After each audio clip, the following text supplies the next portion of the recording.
Now we have to find the orbital speed of the satellites revolving around the Earth.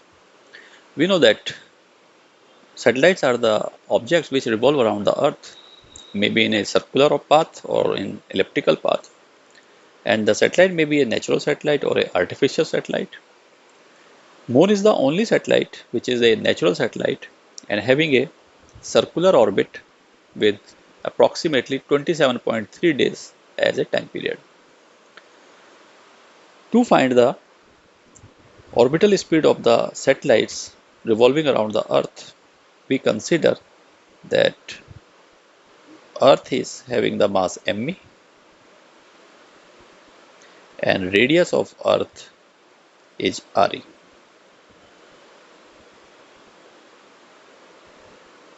And from the surface of Earth at a height h, there is a satellite which is revolving around the Earth in a circular orbit.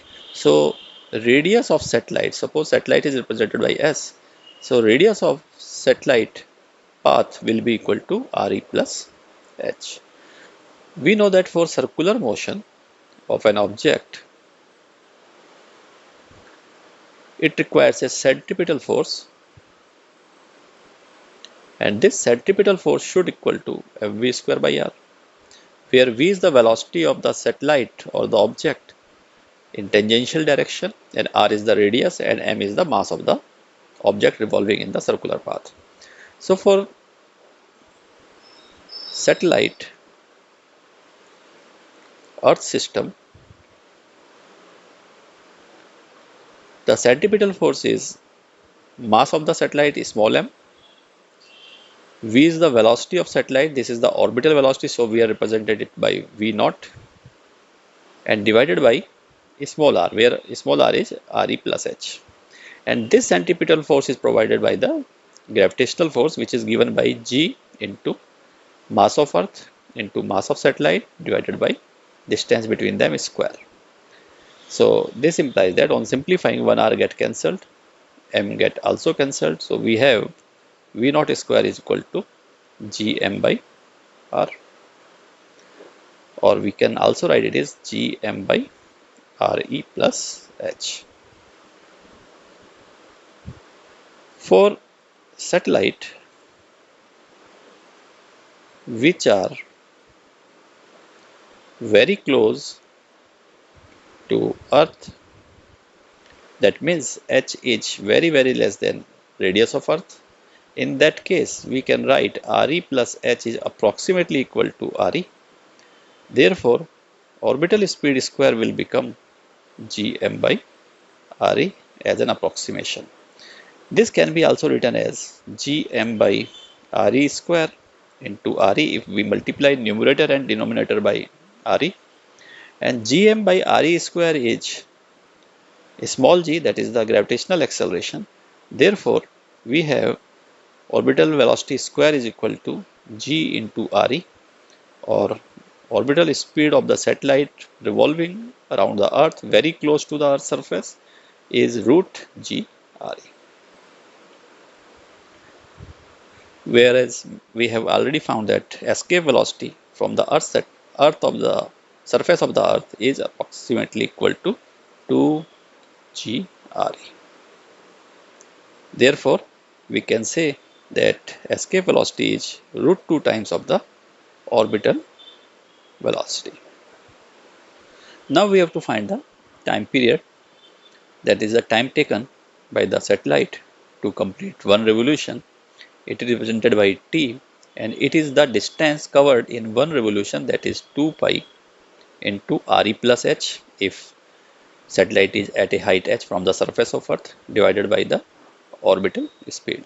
In an orbit at a height h from the surface of Earth, we have found that orbital speed is gme divided by r square root, that is equal to root gme re plus h. And now substitute this value in the formula of time period. We will have 2 pi re plus h divided by root gme divided by re plus h. On manipulating, it will come 2 pi into Re plus H raised to the power 3 by 2 divided by root Gme. If we square both sides, it will be T square is equal to 4 pi square by Gme into Re plus H whole cube. Therefore, T square is proportional to Re plus H cube. So it is the Kepler's law of period, which states that a square of time period is proportional to the cube of the radius of the path of satellite revolving in the circular orbit. For the satellite which is revolving about the earth very close to the surface, that means H is approximately 0 or Re plus H is approximately equal to Re, then time period T square will be equal to 4 pi square by Gme into Re cube, and using the formula for small g, that is the gravitational acceleration, which is Gme by R square, we can write it is 4 pi square into Re by G. This implies that T is equal to, taking the square root on both sides, it will be 2 pi root Re by G.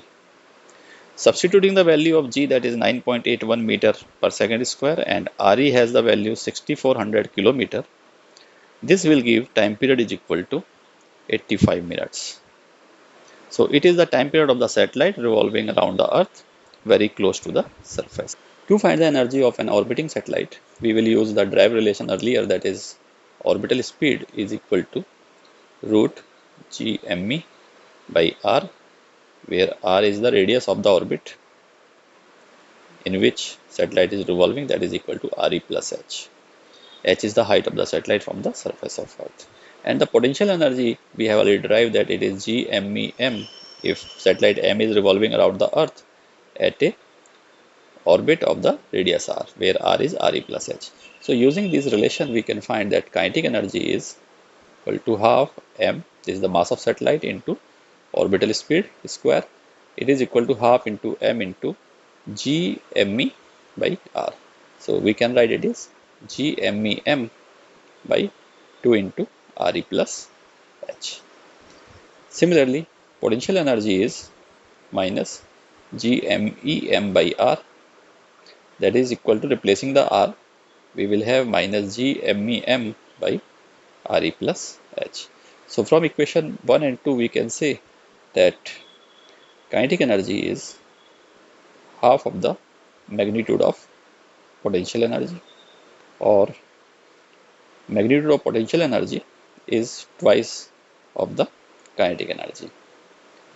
Similarly, total energy will be equal to the sum of kinetic energy plus potential energy. Kinetic energy is Gme m by 2 Re plus H, and potential energy is minus Gme m by Re plus H. On solving, we will have minus Gme m by 2 into Re plus H. So from this relation, we can say that total energy is the negative of kinetic energy, and total energy is equal to half of the potential energy. Let's take some examples.